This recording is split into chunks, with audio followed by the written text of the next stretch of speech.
With the World Championships now behind us, it is time to set our sights to Paris 2024, but we cannot just dismiss the wonderful things that we saw in Budapest, and we're going to recap a few things that stood out to me at the World Championships in Budapest in just a second. But first, a word from our sponsors.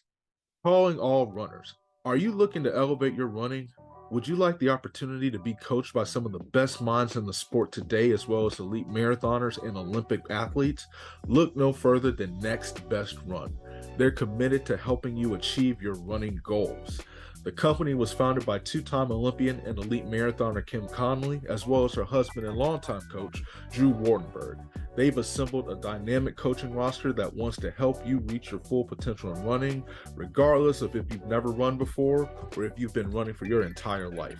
They offer personalized and adjustable coaching plans that meet your running needs, but those plans will take your running to the next level, y'all. They specialize in communication and communicating with their athletes, so do not be afraid to email, text, or set up video chats as much as needed. They also do group runs around the country, so who knows, they may be coming to your city. And guess what? It gets even better. The good news is you get all of these amazing features at an elite price. If you're interested in signing up, visit www.nextbestrun.com or follow them on social media. Let the staff at Next Best Run take your running to the next level. Budapest was lit, everybody, and that is just an understatement. But before we go even further, I'm your host, Dominique Smith. This is Track Talk, a part of the Lactic Acid Network. And so listen, I don't want to go event by event because I don't want to bore you with that. But I do have to say, man, I expected greatness, but first and foremost, my first shout out, I would say, probably has to go to the crowd in Budapest, because you can feel the energy through the television screen. And over the past couple years, we've really been blessed with just amazing fan support. We saw it in Eugene last year and this year again in Budapest. And I know the storylines were centered around some of the athletes that didn't show up, but listen, we had some stars that were born in Budapest at the Budapest World Championships, or World Championships in Budapest. There were so many things. I guess if I had to put a theme on it, expect the unexpected. And we talked about the men's 100, we talked about the women's 100, so we won't really go too far in detail. We'll mention it a little bit, but there were so many other wonderful performances, and I just want to kind of highlight some of the things that stood out to me as we wrap things up and we head to some Diamond League action, which has proven to be very, very, it's going to be entertaining. Let's just say that it's going to be entertaining. But in Budapest, man, I didn't expect a lot of world records, because I think the toll of Tokyo, Eugene, coming back to Budapest, and now you have to gear up for Paris. I don't really know how many world records we're going to see in Paris next year, to be honest with you.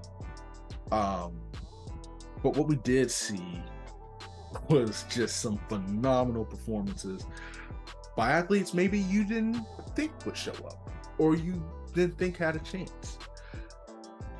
I got to give a shout out to Ryan Krauser.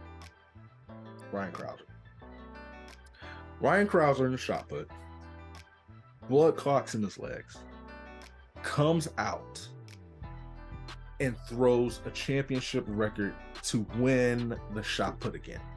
That is a different kind of toughness that he displayed. And I was a little skeptical, because I was like, yo, that is serious, man. You need to pay attention to your health, and we know you're the best. But he came out and he balled out. Katie Moon, as well as Nina Kennedy from Australia, pole vault. Insane competition. That's another story for another day. We could talk about it in terms of if we feel like people should split gold medals. That is, what it is. We can have that conversation for another day. But I love the pole vault. Women's pole vault is one of the most entertaining events when it is accurately shown. Television coverage is another issue as well, and how things are covered. But I think that seeing those two get the best out of each other and really push each other 495, both couldn't get it. They both came together and said, hey, let's split it. And Katie Moon continues to impress. I think this is like 4 in a row when it comes to 3 or 4 in a row when it comes to her performances and getting gold medals at major championships. She is truly the real deal, and the sport is just blessed to have her. And the pole vault, the women's pole vault, is going to be something to watch over the next couple of years, because you have the talented high schoolers, Hannah Mole, coming out making the final, Sandy Morris. You have some of the, Nina Kennedy as well.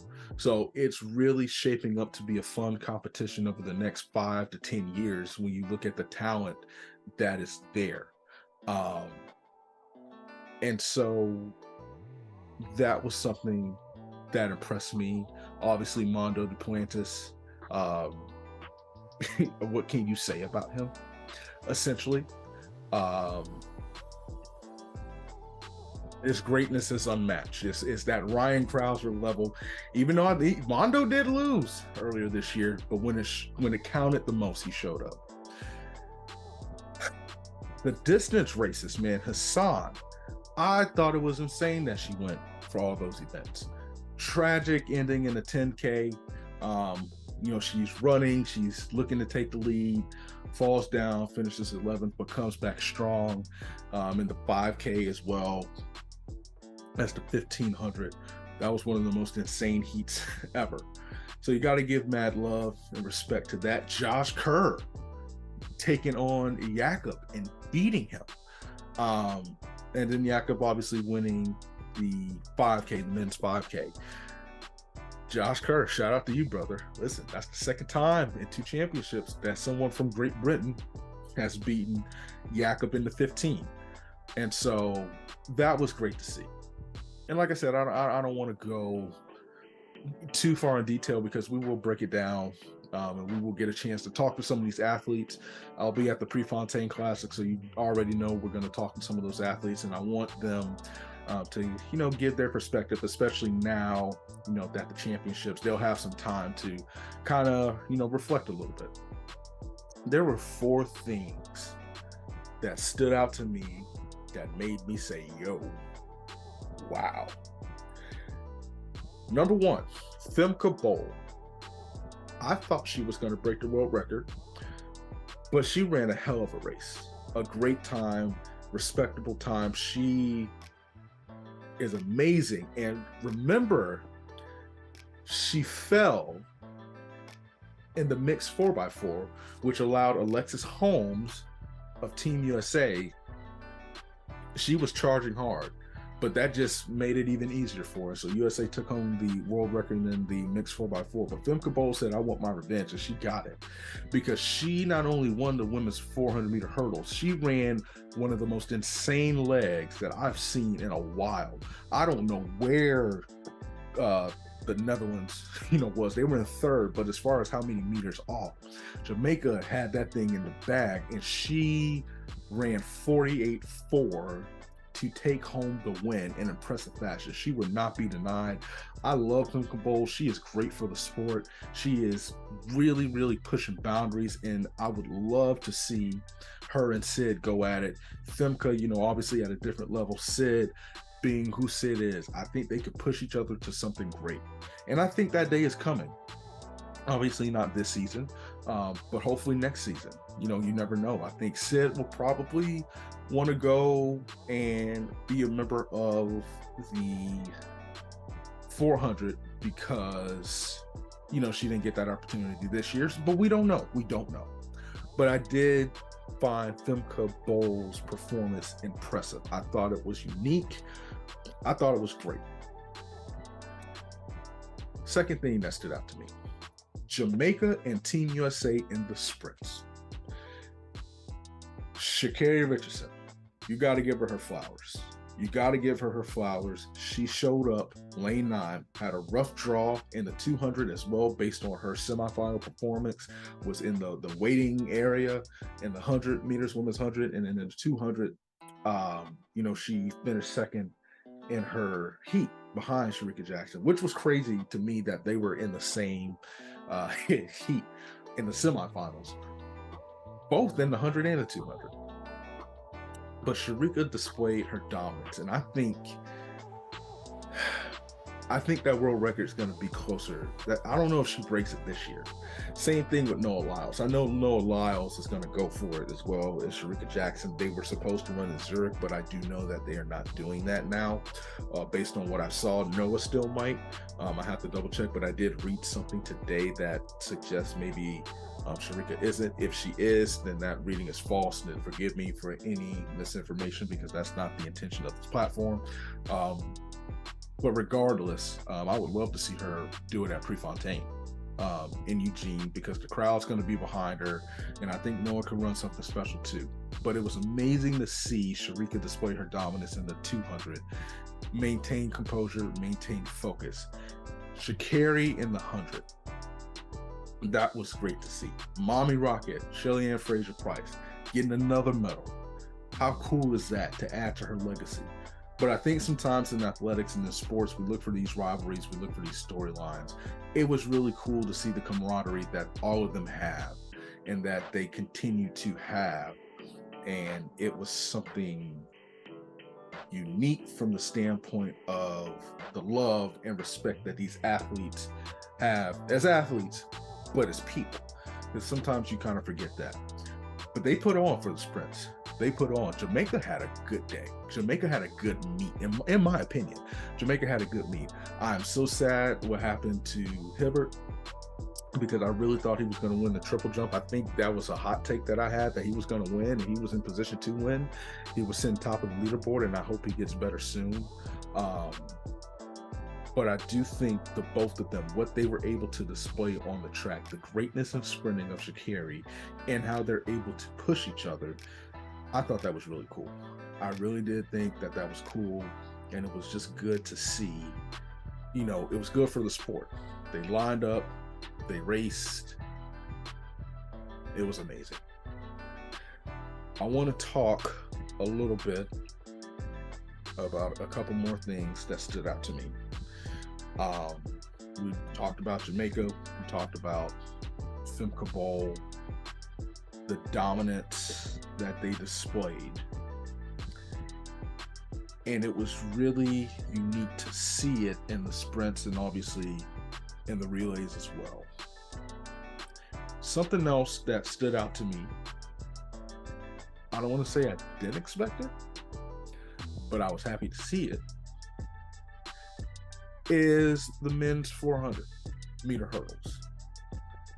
Karsten, he is an aggressive runner. He is an aggressive runner. And it works. It works. And he pulls the best out of everyone. I don't know. I love Roy Benjamin, and I think his day is coming. But I feel like I had to mention Karsten because it's just one of those things. You got to sit back and you just got to enjoy greatness while you can. You have to enjoy greatness. You have to enjoy the great things that you're seeing. And Karsten continues to display that when he hurdles. He's an aggressive hurdler, and it is just amazing to see that. And so I had to give him his flowers, because we all thought it may take a world record to win. It did not take a world record to win, but those guys gave maximum effort. And I think that is something that should be celebrated, should be enjoyed by fans, and it's just going to continue to enhance the competition ahead. The last thing I want to touch on, and this is a weird one, and this episode is not meant to be long, but it is just meant to, it's a few things that stood out to me. Obviously, we kind of did a little breakdown leading into this. Noah Lyles and Usain Bolt. Noah Lyles and Usain Bolt. Noah Lyles won the 100, 200, member of the 4x1. Shout out to Team USA's 4x1. Shout out to Team USA's 4x4, who took home the relay sweep. Would love to add a 4x8. or a DMR or something, but I know that's not possible. Not all countries have that depth to be able to do that. I have so much respect for Noah Lyles, who was right. I've said it for years. I tweeted it out years ago. America, specifically when it comes to football and basketball, the NBA, they are the only two entities that I have seen where you win a national championship and call yourself the world champions. You can have people from Europe, you can have people from the Dominican, you can have people from North America, South America, from the East, from the West, all over to play in a sport that people watch globally, but that don't make you a global champion, because you're not competing against a European league. You're not competing against a South American league. When you go to the Olympics, yeah, you can call yourself the World Championship because it's Team USA versus New Zealand, Australia, Greece, Germany, Spain, all these other countries. Can't do that when it's your own American-made league. And all the people coming at Noah Lyles, I believe they're coming at him because they know he's right. And so it's okay. Like we said in journalism school, hashtag the truth never expires. I will say it was very impressive because I didn't see him winning the 100. And then the semifinals happened. Fred Curley, who I thought was the favorite, he doesn't win. And Noah, we know him for his top end speed, and he was able to run down the field. Talked about that in the previous episode. That should be up in the cards or whatever. Wins the 200, 1952. Shout out to Arian Knighton and Tobago for finishing second and third. 1975. I forgot Tobago's time. And then obviously Noah anchors the 4x1. He deservedly should be talked about for his historical performance, and he should be praised for it because it is amazing what he's done and how he continues to enhance the sport with his creativity, with his candor, with his brand. But Usain Bolt, I got a lot of respect for that brother, man. And I believe from the bottom of my heart that he did not get the respect that he deserved while he was running. Because to do what Bolt did, it is hard. 1919, 1958, and then the 4x1 on a slower track. Imagine if Usain Bolt went to Eugene on that track. He's going sub 19. Or always say in certain races if he didn't celebrate before he got to the line. But to do what he did, I don't think he got the credit that he deserves, as crazy as that sounds. I really do not think he got the credit that he deserves. And I don't think people understand how difficult what he did was. So I just had to give Usain his flowers, and watching Noah and watching what he is becoming, and to see his ceiling and how he is in a sense carrying the sport, and obviously the Netflix documentary, that's going to be insane too, and what they're doing on the sprinters. It made me appreciate Noah, and it made me want to give him his flowers, and it definitely made me appreciate Usain Bolt a little bit more, because he held the standard for the sport and what he was able to do. Also 4 rounds. So guys like Michael Johnson, Usain Bolt, some of our favorite runners from the past, 4 rounds. So I just wanted to close with that. The World Championships were amazing. It was good to see so many new champions. Mary Mora, Athing gave an incredible effort. It was great to see just different people. Williams from Jamaica, who won the 100 hurdles. Grant Holloway, shout out to my man Grant Holloway. Another championship, another one. So many wonderful things went down. And Jamaica, I think you have a lot to be excited about in the sprints. Norway, you got 2 big-time ballers, and you're still improving. And Team USA, the future's bright, as well as for all the competition in the world. So this was not meant to be long. We're going to get on out of here. This is being recorded on a Monday night, which means a hurricane is expected to hit the state of Florida, the great state of Florida, on sometime between Tuesday and early Wednesday. Please be safe. Obviously, I live here in Orlando. Continue to pray for the state, and pray that there's no fatalities, no lives lost, limited damage, and that we make it through. And so if you listen to this episode, I need you to follow all the platforms: Instagram, Lactic Acid with Dom Smith, Twitter, Lactic Acid _pod, the YouTube page. Hit that like button, hit that subscribe button, hit that notification bell, and wherever you get your podcasts, leave a nice review, whether it's Spotify, Apple. Lactic Acid with Dominique Smith. I appreciate it. It helps the channel grow. And guess what? We will be back with more content soon, very soon. But until then, love, peace, and chicken grease. Catch you next time.